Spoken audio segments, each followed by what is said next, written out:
Hey there, good morning from Cat Country where the Florida Panthers are up 2-0 in the SWHL Stanley Cup Finals. Great things happening in South Florida. I'm Marsh, joined this morning by B-Ron. Good morning, B-Ron. How you doing? Well, Marsh, I'm feeling better knowing that the lovely people who had their voices out yesterday for me are gone today, so it's good to be back in the studio. Rick Blaze is not preventing entrance anymore for our one and only B-Ron Stradamus. We're not talking hockey, despite the fact that the Cats are up 2-0, but we are talking some SWBA, and I'm sorry, I have something in my eye, where the Los Angeles Lakers swing and miss on yet another head coaching hire. We're also going to get into SimWorld Prep upsets, skinny, and we're going to kind of round out and preview for tomorrow or tonight's games on this Tuesday. So let's start with the SWBA, where Coach Dan Hurley says, hey, I'm going back to UConn. I'm not going out to Los Angeles, where I have gone the last couple days. Hurley's staying with the team that he's taken 2 straight national championship games. B-Ron, your thoughts? So I think I had said something about how not everyone has aspirations to go to the SWBA level. Some are more comfortable at the college level and that kind of stuff. So maybe that's what this is for Dan Hurley. It's sad for the Lakers to miss out on the coach like Hurley, getting the 2 titles at UConn. But as we've seen in other sports, college success doesn't always transfer over to pro success. I'm not too good for Hurley is what I'll say as far as that goes. Good for Hurley as far as staying at UConn, getting the players to stay there, because I'm sure if he would have left, it'd have been a whole thing about why can't coaches commit. You know what I mean, Mark? That whole conversation comes up too. So yeah. Well, it's a bold move. He's turning down reportedly 6 for 60 million. 70 No, million, 6 for like that? 70 million Yeah. to stay, where he's making 5 for 32. I am going to be Trey Hyman man and say that he's probably going to get a raise off of that if there was money to be wagered. But overall, I think this is great for the SWU and college hoops, because we need consistently to have great coaches at that level. And truthfully, as somebody who obviously does not root for the Los Angeles Lakers and personally enjoys their demise, which I'm sure plenty of people will say about the team that I have across my chest, which is perfectly fine. I also just didn't want him in Los Angeles, right? It made it now he's not going to go to the Detroit Pistons, right? If that job were to come open. But he has said that he wants to go to the SWBA ranks at some point. My only thought right now is I'm just glad it's not the Lakers. Mostly because I think he can be a great coach, and I, one, don't want the Lakers to get a good coach. But I think it's better for the basketball environment when that doesn't happen. When a great coach stays at the collegiate level, where I think we're seeing a little bit of a lack of that. That's not to say there aren't good coaches there, but you look Right. at over the last 5 to 10 years, this exodus of elite coaches from the college ranks because of retirement. Coach K retiring, Coach Williams retiring. It's good to have a top tier coach at a top tier program, and he's Yeah. done great things. And so I think it's a huge win for college basketball. I think it's a huge win, obviously, for the UConn Huskies. It's a huge win for anyone that likes the fact that, and this is only true at the collegiate level, dynasties, and I'm not saying UConn's there yet because they didn't win 2 in a row, but the fact that dynasties do not need to be in glamour markets, and they can be in Storrs, Connecticut, where if you've ever been in Connecticut, it's as quickly to miss the exit as it is to find it. It's not a bustling metropolis, and there's nothing else going on, and that's what's beautiful about college Right. sports. Yeah. B-Ron, any other thoughts before we move to upsets? So yeah, I mean between Connecticut men and women's basketball over the last couple of years, and maybe when RM was there, they've been very good dynasty worthy schools. So if with Hurley coming back now, I think they're set up potentially to get that back on track anyway. So I am really looking forward to seeing how the decision to stay impacts the future of Connecticut basketball, because it's a big deal when you get a college coach to stay for a long period of time. You mentioned Roy Williams, Coach K, those kinds of coaches who really had that pedigree. So being in that spot can only help those programs. So good for Hurley on staying. Then the Lakers, maybe you go JJ Redick. I don't know. Borrega seems like a better tactitional hire, but regardless. Speaking of staying, guess who's still staying? And that's SimWorld Middle East, and that's Beyond the Arch, who post massive upsets on Sunday in the first round of the Run to 1B run. Let's start with Middle East, who is facing extinction. It's an imminent extinction for SimWorld Middle East, and they rose to the occasion in the most improbable of ways, beating SimWorld Atlantis and Coach of the Year Tomas Kusa. Your thoughts on what Middle East did and if they can continue this run here into the second round? So Middle East, I think they did a really great job of number one, getting out to an early lead, and then just maintaining it and getting their outside shooting going too. I think that also helped them a lot throughout that one. But I think the play of Al-Azmi as well was huge for them in that game. He was really a wrecking ball for Middle East throughout that game. As far as whether they can continue to play at that level and or advance, go into round 3 of the tournament, it's tough to say, because one of the things that I've learned from talking to you and being on the show with you for as long as we've been doing this is the law of averages, and all that stuff. What's more likely to happen? And while the upsets are fun to see, I think what's more likely to happen is the best teams will rise to the occasion more times versus an 8 seed getting to the championship game of the Run to 1 tournament. So I think that this will be the only win that they get, unfortunately, in the tournament, and that'll be it for Middle East. The problem with upsets, and we see this at the SWU level, and obviously now we're seeing this here at the SimWorld Prep level, is that the challenge is in that first round, that's kind of your one chance to play stunner. Now, obviously, you look back to like a Florida Gulf Coast who makes this huge run. They beat a number of teams as the 15 seed. But you don't traditionally see that upset team win multiple games when they're overmatched. Now, there's definitely been some teams that have been maybe underranked. You go back to, let's say, the Kentucky team that made it to the national championship game as an 8 seed. You look at FAU, who made a deep run.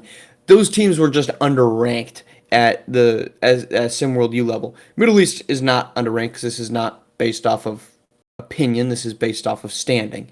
Right. And so against Atlantis, the difference in this game was the first quarter. They came out, they stormed the gates, they built themselves an 11-point lead, they maintained it in the second and third, and they just came out with more aggressiveness that I think is very easy for top teams to not expect. They just say, look, we're SimWorld Atlantis, we've got 19-12, we're Cascading, Right. we've won 20 plus games. We are going to walk in, this team isn't as good as us. They are not going to outwardly say we don't need to worry about this game, because I can promise you every single coach is saying don't take this lightly. Right. But inevitably that subconsciously does, because you look across it, they've only won 8 games. They've only won 9 games. Middle East doesn't have that opportunity anymore. But to stay on the positive side, that's what made Sunday's game for both teams so incredible. We'll get to be on the arch. They came out and they said, we are going to make you feel our impact. They shot fine from deep. They only took 10, but they made 4 of them. They were aggressive. They shot above 50%. They got to shots that they knew they could and should take. And that's the key. It's not becoming a team that you're not. And I thought Middle East did a fantastic job saying, we're not a 3-point shooting team. Atlantis, you're going to take 24 threes. You're going to hit 41% of them. Good for you. We're going to assault the paint. We're going to draw fouls, which they had a 10 plus 8 mark from the free throw line in makes, plus 10 in attempts. We're going to assault the line. We're going to assault the paint. That's how we think we can win this game, and that's how they pulled it off. Yeah, and Look, to go to beyond the arch for a second. Look, perfect. coach Coach Lytle had some things to say about uh keeping not s- eh, he didn't have nothing to say to me personally about the response and how nobody gave him a chance and all that stuff, blah blah blah. And you know what? Yeah, you're right. We did give you a chance, but that's not for a wrong reason or anything like that. It's for a valid reason. And you won But I 11 do games. right, and to keep the same energy, not going to give you a chance in the Breakers game either for the same reason. Again, anyway, you can Right. win one game, but you have to win what, six in a row to get to win the whole tournament. As an eight seed, that's going to be a tough challenge to do. Tougher than I think than a one or two or a three seed has. When you look at the finals region, especially with Philadelphia still in it and the OG still in it, you think you can beat those teams when it comes down to it? That's fine if you do. You should think that. You should think that. But I think you have a tougher time doing it now versus in the regular season. So the Beyond the Arch again, I don't like to look at the opposite side, but when you get an upset, it's not always because the upsetting team did a fantastic job at one thing or took the opposing team out of it, but more often than not, it's the team that gets upset that just plays so poorly. Okay, Hmm. what did Beyond the Arch do really well? They shot the ball fantastically from deep, 44% on legitimate volume, 14. As you look at their season averages, that's about what you'd expect. They were the eighth best team and made three-pointers, but they didn't take a whole lot. They only made five per game. So they ramped up what they were good at, which was we can shoot the three ball well. That I thought was a fantastic job by them because their offense is really not all that dynamic in any other way outside of being efficient from deep. So I loved the fact that they came out and did that.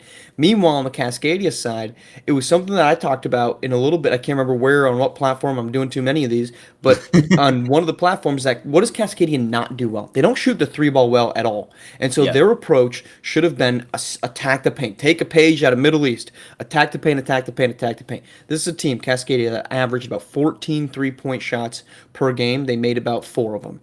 In this loss to Beyond the Arch, they took 13 3-point shots. So, right on average, they made one of them. This was not a good 3-point shooting team. And Beyond the Arch did a great job of saying, we want you to take those, stay on your league average because they shot 50% Cascadia in all of the shots. They were dynamic when they got into the paint. Part of that you can drum up to this team starting to panic a little bit late in this game and needing a big bucket to come back. But that's the danger with a team that doesn't shoot the ball well from deep.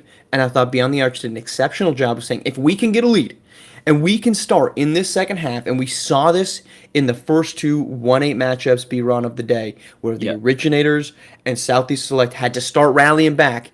You say, let's get a lead, let's go to the second half, let's go to the fourth quarter. The pressure's on the top seed and particularly a Cascadia team, when you start to need buckets late and you are Hmm. not good at getting a lot of 3-point buckets and you need those, that's the advantage for Beyond the Arch. We're going long. We're going to move on to now tonight's games. There's four of them. We start at 6. Run DMV, our first upset, who we thought was going to be maybe our only upset against Philadelphia Elite B-Run. What have you got today? Let's just do quick through each Yeah. one, as quick as we can. Your thoughts on the four games. So, really, for this first game here, I think that for run DMV, they still need to do what they always do best. Shoot the three ball. Philadelphia, if they can play good perimeter defense, I think they'll have a good chance in this one. All right, I'll do the same thing. Look, if Yeah. just stop the threes. Brian, I'm going to give you the floor. Hit all three other games. Your thoughts on them? Yeah. So, the next one here, I think that for I'm sorry, my schedule's here, of course. Yacht Gulf Club and Coast, Gulf Coast. Gulf Coast and Yeah. Yacht Club. Yeah. Kai Killen's got to play better. Got to play better. Simple as that. Okay, what you got? Europe and Oceania up next. Europe, Oceania, Luffy and Bochum, if they can combine and have a big game, I think that it'll be good for them. But Europe's bigs is a problem still. And then for Rocky Mountain and Best Coast, Rocky Mountain, if their offense can play like we know them to, great. But the defense, can their defense slow down Best Coast and their offense? Their offense is really good too.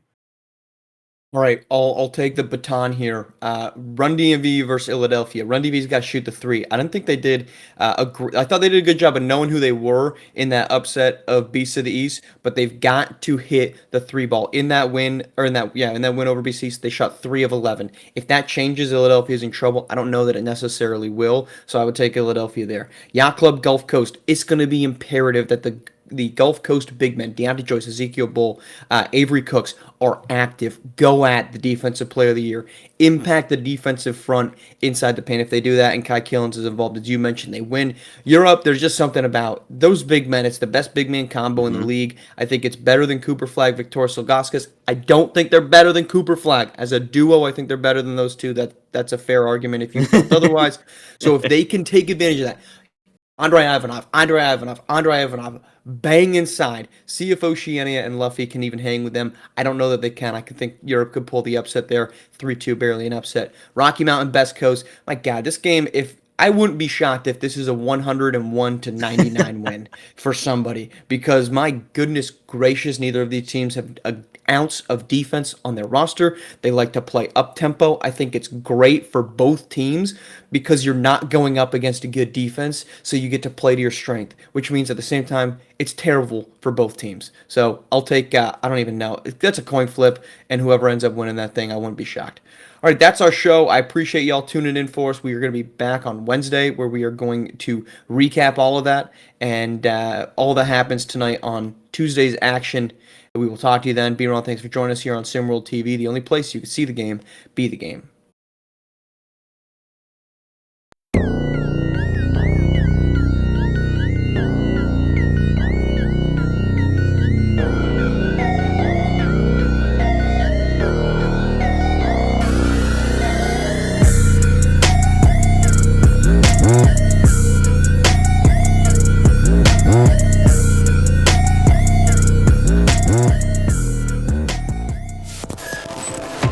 This has been a presentation of SimWorld Sports.